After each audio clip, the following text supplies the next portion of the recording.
নমস্কার বন্ধুরা, কেমন আছেন? আশা করি আপনারা সবাই ভালো আছেন। আমিও ভালোই আছি। আমার লাস্ট ব্লগে আপনাদেরকে আমি বলেছিলাম যে আমার গাড়ির বনেটে কোনো টু হুইলার বা কোনো একটা গাড়ির সাথে হয়তো ধাক্কা লেগেছিল জেনারেল পার্কিং এরিয়াতে। তো আজকে সেটাই ঠিক করাতে যাব। তো ভিডিওটা পুরোপুরি দেখবেন, আপনাদেরকে পুরো প্রসেসটা দেখাবো। যদিও হয়তো সেই সময় আমি কথা বলতে পারবো না আপনাদের সাথে যখন এই প্রসেসটা চলবে।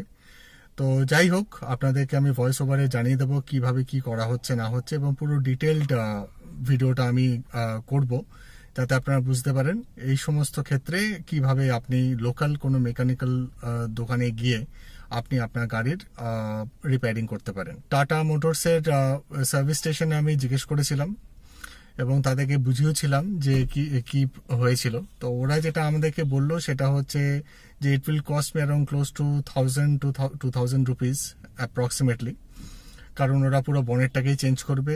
আর তার জন্য আমাকে গাড়িটাকে মোটামুটি 2-3 দিনের জন্য ওখানে রেখে দিয়ে আসতে হবে। They can't do it immediately. তো যেহেতু আমার কাছে অত সময় নেই গাড়ি ছাড়া থাকার, তো যাই হোক, তো আমি আমার পাড়ারই একটা রিপেয়ারিং দোকানে কথা বললাম এবং তাদেরকে জিজ্ঞেস করাতে তারা বললো যে রিপেয়ার ওয়ার্ক করতে জাস্ট 100 টাকা নেবে। তো আপনারা বুঝতেই পারছেন দ্য ডিফারেন্স। অবভিয়াসলি ওরা বনেটটাকে চেঞ্জ করবে না, আই এম সরি, দ্য বাম্পারটাকে ওরা চেঞ্জ করবে না, ওরা জাস্ট একটা কুইক ফিক্স করে দেবে। তো চলুন তাহলে দেখা যাক প্রসেসটা কিরকমভাবে ওরা করছে, কিভাবে ওরা জিনিসটাকে ঠিক করছে এবং ফাইনাল আউটপুট কিরকম দেখাচ্ছে।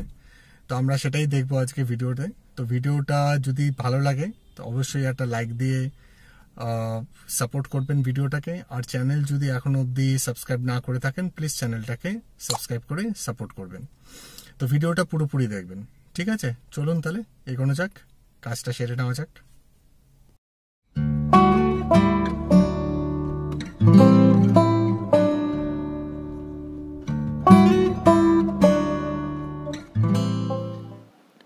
আমরা এখন চলে এসেছি মেকানিকের কাছে। তো এই হচ্ছে বাম্পারটা, যেখানটায় ওই টু হুইলার্স লেগেছিল। মেকানিক এখন দেখছেন, অ্যাডজাস্ট করার চেষ্টা করছে, বাম্পারটাকে খাঁচে খাঁচে লাগানোর চেষ্টা করছে।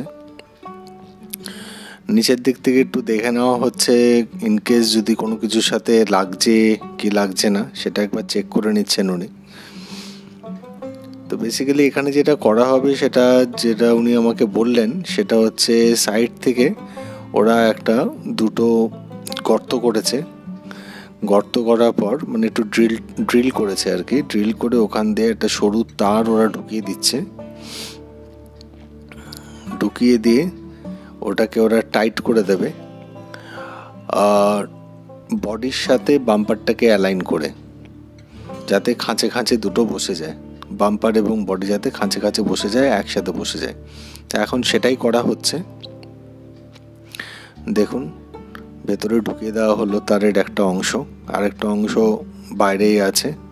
এবার এখান দিয়ে নিচের ফুটোটা দিয়ে আর তারের যে আরেকটা অংশ আছে সেটাকে ঢুকিয়ে দেওয়া হলো এবং পেছন দিক দিয়ে টেনে দেওয়া হলো। এবার কি হলো, বাম্পারটা বডির সাথে পুরোপুরি অ্যালাইন্ড হয়ে গেল এবং পিটিয়ে ওটাকে মানে ঠিক সেটিং করা হচ্ছে আর কি।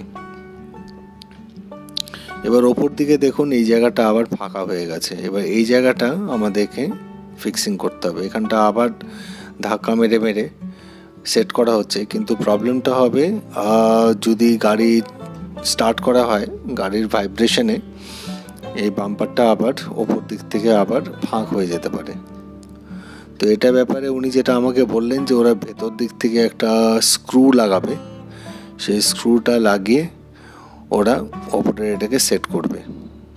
তো এখন আবার এটাকে পেটানো হচ্ছে, পিটিয়ে বাম্পারটাকে ঠিক সাথে বডির সাথে অ্যালাইন করানোর চেষ্টা চলছে। তো এখন বনেটটা খোলা হয়ে গেছে। এখন মোস্ট প্রবাবলি আমরা হেডলাইটটাকে আমাদেরকে খুলতে হবে, তাহলে আমরা বুঝতে পারবো ভেতরে কোনখানে স্ক্রু লাগিয়ে ঠিক করা হবে। এখন হেডলাইট খোলা হচ্ছে। দুটো জায়গায় হেডলাইটটা লাগানো থাকে টাটা ন্যানোর। একটা হচ্ছে বনেটের নিচের পোর্শনের সাথে, আর একটা হচ্ছে ওপর দিকে। তো এই দুটোই খোলা হচ্ছে। হেডলাইটটাকে খোলা হয়ে গেছে। এখন আমরা দেখতে পাচ্ছি কোন জায়গাটায় প্রবলেম আছে। দেখুন সামনের থেকে দেখানো যাচ্ছে, এখানটা যে ফাঁকটা যেটা দেখতে পাচ্ছেন আপনারা, ওই ফাঁকের ওখানেই ওরা একটা ড্রিলিং মতো করবে। ড্রিলিং মানে কিছুই না, ওরা একটা মেটাল তারকে ওরা হিট করবে, হিট করে ওখানে একটা ফুটো করবে। দেখুন ওটা করা হচ্ছে এখন। একটা গরম তার দিয়ে ওটা হিট করে ওখানে একটা ফুটো করে দেওয়া হচ্ছে। এই দেখুন ফুটো হয়ে গেছে আমাদের অলরেডি। এবার এখানে একটা স্ক্রু ঢুকিয়ে দেওয়া হবে যাতে বাম্পারটা বডির সাথে ঠিকমতো অ্যালাইন্ড হয়ে থাকতে পারে। স্ক্রুটা ঢোকানো হচ্ছে, প্যাঁচ দেওয়া হচ্ছে। এবার স্ক্রুড্রাইভার দিয়ে ওটাকে টাইট করে দেওয়া হবে। টাইট করা হচ্ছে, তো মোটামুটি হয়ে গেছে কাজ। এখন হেডলাইটটাকে ফিক্স করে দেওয়া হয়েছে, ঠিক খাঁচে খাঁচে বসানো হয়েছে হেডলাইটটাকে। এবার হেডলাইটের দুটো যে বোল্ট, সেই দুটো লাগিয়ে দেওয়া হবে। লাগানো হচ্ছে, ওপরের বোল্টটা লাগানো হচ্ছে, এখন নিচের বোল্টটা লাগানো হচ্ছে। তো ঠিকঠাক সেট হয়ে গেছে, একদম খাঁচে খাঁচে বসে গেছে, একদম বেশ টাইটলি বসে গেছে। তো এই হলো পুরো ব্যাপারটা। এবার বাড়ি পৌঁছে আপনাদের সাথে কথা হচ্ছে।